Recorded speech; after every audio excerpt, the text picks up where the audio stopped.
હે guys, music પ્રોડક્શનના chapter 1 માં તમારું સ્વાગત છે. અને આ ચેપ્ટરમાં હું તમને basics of music production explain કરીશ.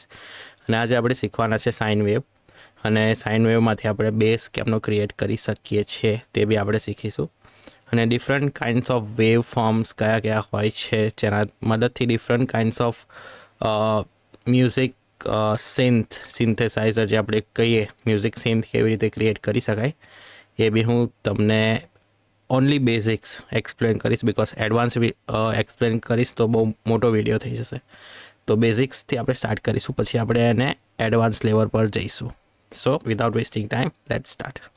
સો સૌથી પહેલાં ગાઈઝ, મેં એક એમટી FL સ્ટુડિયો પ્રોજેક્ટ લઈ લીધો છે. અને ત્યાં આપણે સાયલેન્ટ 1 જે સિન્થેસાઇઝર છે તે આપણે લોડ કરીશું.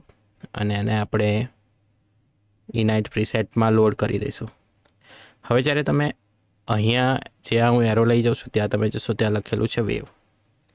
હવે તમે એના ઉપર ક્લિક કરશો તો તમને different types of wave forms જોવા મળશે, જેમ કે sine wave, saw wave, triangle, pulse, half pulse, quarter pulse, tri, saw, noise. આ બધા વેવ ફોર્મ તમને એક્સપ્લેન કરીશ, પણ આજે આપણે સાઇન વેવ કવર કરવાના છે. તો સાઇન વેવમાં તમારે ક્લિક કરી દેવાનું છે. તો તમને કંઈક આવું આમ પેરેલલ એસ કરીને વેવ ફોર્મ તમને જોવા મળશે. હવે એમાં જ્યારે વોઇસીસમાં તમે જશો તો વોઇસીસમાં આપણે ઓલ ધ વે 8 વોઇસીસ કરી દઈશું. હવે જ્યારે હું આને કીબોર્ડ પર પ્રેસ કરીશ તો તમે સાંભળજો કે એ કેવું સાઉન્ડ કરે છે. This is the octave C5 to C6. અને જ્યારે આપણે એને રેકોર્ડ કરીશું ત્યારે આપણે એની આખી સાઇન, જે વેવ ફોર્મની જે લેન્થ હોય છે એ આપણે જોઈ શકીશું.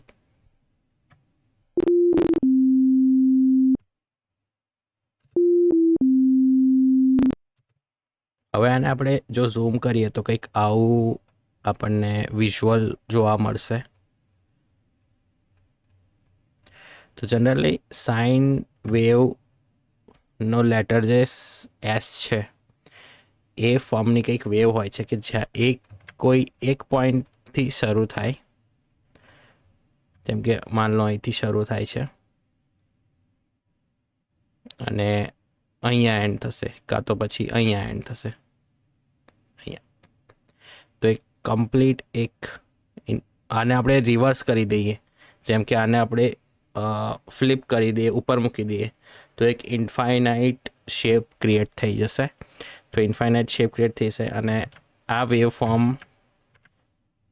આનાથી બી ઘણા બધા સાઉન્ડ ક્રિએટ કરી શકાય. જેમ કે આનાથી એક પોપ્યુલર બેઝ હોય છે મ્યુઝિક પ્રોડક્શનમાં, જેનું નામ છે સબ બેઝ. તો આપણે સબ બેઝ બી ક્રિએટ કરી શકીએ છીએ. તો હું તમને સબ બેઝ ક્રિએટ કરીને બતાવું. તો સૌથી પહેલાં આપણે ઓસિલેટર A1માં આપણે વેવ સિલેક્ટ કર્યું. ત્યાર પછી આપણે વોઇસીસમાં 8 વોઇસીસ સિલેક્ટ કરી. સેમ વસ્તુ આપણે રિપીટ કરીશું સેકન્ડ A2 ઓસિલેટરમાં, જેમાં આપણે ઓલરેડી સાઇન વેવ સિલેક્ટેડ છે બાય ડિફોલ્ટ. ત્યાં આપણે 8 વોઇસીસ સિલેક્ટ કરી દઈશું. હવે જ્યારે હું એને વગાડીશ તો થોડો વધારે બ્રાઇટ સાઉન્ડ આવે છે, બિકોઝ આપણે 2 ઓસિલેટર સિલેક્ટ કર્યા. પહેલાં એક ઓસિલેટર હતો.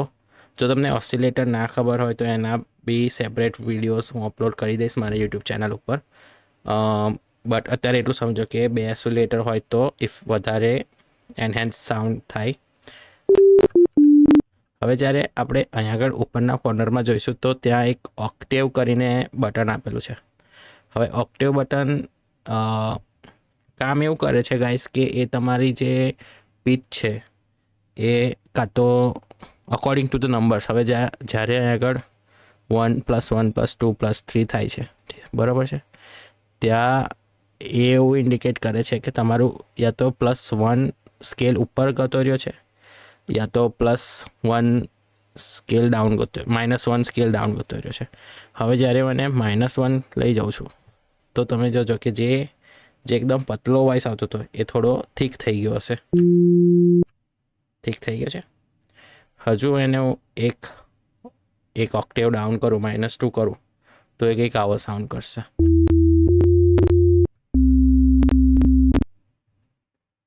હવે બીજા ઓસિલેટર પર જઈએ અને એને આપણે -2 સાઉન્ડ આપી દઈએ. See that? So this is the popular sub bass that we may have heard in many musical tracks. So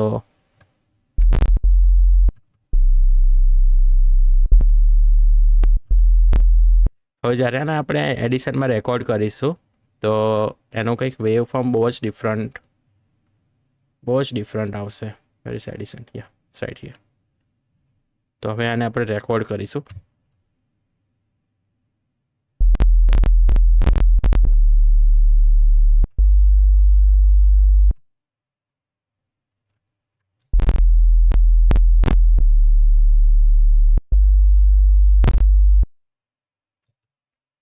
જે આ પાછળ ક્લિકિંગ સાઉન્ડ સંભળાય છે ને, એ જસ્ટ બિકોઝ આપણે એને પ્રોપરલી આર્ટિક્યુલેટ નથી કરી, એના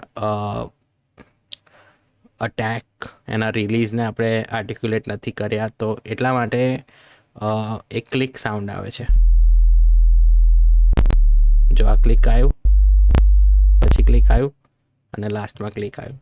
તો એની માટે બી હું તમને એક ટ્રીક બતાવી દઉં કે આપણે સબ બેસને સારી રીતે આર્ટિક્યુલેટ કરવું હોય તો આપણે આ એમ્પ એન્ડ એન્વલપ 1માં જવાનું અને એમાં જે આ અટેક સેક્શન છે ફર્સ્ટ, એને જસ્ટ અરાઉન્ડ થોડું ઉપર કરી દેવાનું, જસ્ટ અરાઉન્ડ વેલ્યુ 1063, જે અહીં આગળ દેખાશે જ્યારે હું બટન પર જઈશ ત્યારે. તો જ્યારે હવે હું એના પર ક્લિક કરીશ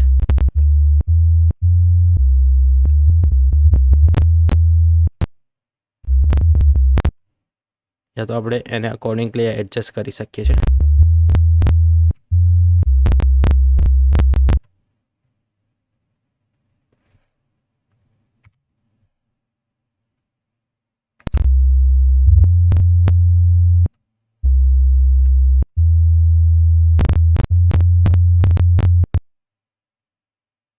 આનાથી શું થયું કે જે અટેક પાર્ટ હતો એ થોડો ટ્રીમ થઈ ગયો છે, બટ સ્ટીલ એક ક્લિક આપણને સંભળાય છે. તો બીજી એક વસ્તુ આપણે એમાં એડ કરીશું જે છે મોનોલેગાટો. મોનોલેગાટો શું કરે કે જ્યારે તમે એક નોટ ઉપર બીજો નોટ મૂકો ત્યારે એ તમને એ પાવર આપે છે કે તમે એને સ્લાઇડ કરી શકો છો, like smoothly, without clashing between the notes. અને હું સિમ્પલ ભાષામાં સમજાવું તો તમે જો બે નોટ એકસાથે પ્લે કરો બેઝમાં તો એ ફ્રીક્વન્સી એકબીજા ઉપર ઓવરલેપ થઈ જાય અને કંઈક ડિફરન્ટ સાઉન્ડ કરે. ફોર એક્ઝામ્પલ આવું કંઈક સાઉન્ડ કરે, પાછળ તમે વેવ ફોર્મમાં જોઈ શકો છો આવું કંઈક સાઉન્ડ કરશે. તો આપણે આવું ના થવા દેવાય, બિકોઝ તમે જોઈ શકો છો પાછળ ઓવરલેપ થાય છે. તો આવું આપણે ના સાઉન્ડ કરવો તો આપણે મોનોલેગાટો ઓન કરી દઈશું તો એકદમ સ્મૂથ સાઉન્ડ કરશે. ભલે હું કેટલા બી બટન પ્રેસ કરું, અત્યારે મેં 5 બટન એક સાથે પ્રેસ કર્યા છે બટ એ ફ્રીક્વન્સી ઓવરલેપ નથી થતી.